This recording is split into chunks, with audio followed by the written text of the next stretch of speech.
तो students, equilibrium chapter का बहुत पुराना टाइप ऑफ क्वेश्चन नीट 1994 का रिपीट हुआ था रीनीट 2026 एग्जामिनेशन में। चलिए इसे सॉल्व करते हैं। हमें 3 सॉल्व्स दे दिए गए थे with the respective KSP values and हमें correct order of solubility find करनी थी। इसमें यह ध्यान रखना था कि Ag2Cl2 जो है उसमें मर्क्यूरी 1 ऑक्सीडेशन स्टेट में है। It will dissociate into 3 ions, 1 mercury and 2 chlorine ions.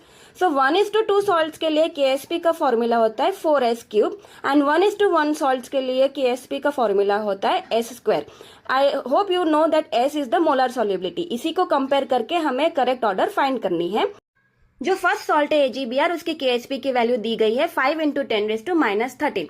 अब -13 को नियरेस्ट नेक्स्ट इवन नंबर पे ले लेंगे ताकि कैलकुलेशन इजी हो जाए। तो सॉल्युबिलिटी की वैल्यू हमारी आ जाएगी 7 × 10⁻7 मोलर। इसी हिसाब से जिंक हाइड्रोक्साइड की भी इसी तरह से सॉल्यूशंस करेंगे। एक मैंने ट्रिक लगाया है कि जो क्यूब की वैल्यूज है ना वो आप मगअप करके जाइए, क्योंकि कैलकुलेटर हमें दिया नहीं जाता। तो 6 क्यूब की वैल्यू यहाँ पे काम आ जाएगी 216। तो सॉल्व करेंगे तो सॉल्युबिलिटी की वैल्यू आ जाती है 10⁻6 के अराउंड। वैसे ही मर्क्यूरस क्लोराइड के लिए सॉल्युबिलिटी की वैल्यू आ जाएगी 10⁻7 मोलरिटी के आसपास। कंपेयर करने पे जिंक हाइड्रोक्साइड की वैल्यू है सबसे हाईएस्ट है, तो ऑप्शन नंबर 3 हमारा करेक्ट आंसर हो जाता।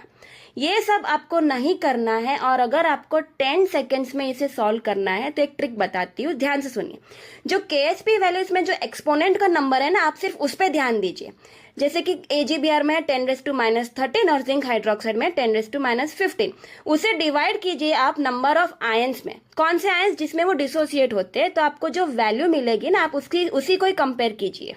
जैसे कि AgBr की आई -6.5 एंड जिंक हाइड्रोक्साइड की आई -5, वैसे ही मर्क्यूरस क्लोराइड की आई -6। अब जो 10⁻5 है वो सबसे लार्जेस्ट वैल्यू है। बस यही आपका आंसर है, ऑप्शन 3 आपका सही आंसर हो जाता है। यही ट्रिक लगा के आप ये जो 1994 का क्वेश्चन है सॉल्व कीजिए, आपका 10 सेकेंड्स में सॉल्व हो जाएगा। एंड स्टूडेंट्स, मुझे ये बताते हुए बहुत खुशी हो रही है कि कम्युनिटी पोस्ट में जो मैंने लास्ट डेज में क्वेश्चंस पूछे थे वही क्वेश्चन डिट्टो आया था रीनीट 2026 एग्जामिनेशन में, और वीडियोस पे भी जो मैंने क्वेश्चन गए थे उसमें से 4 to 5 क्वेश्चंस आए ही थे। तो this makes me feel happier that हमारी जो प्रैक्टिस सेशंस थे वो अच्छे गए।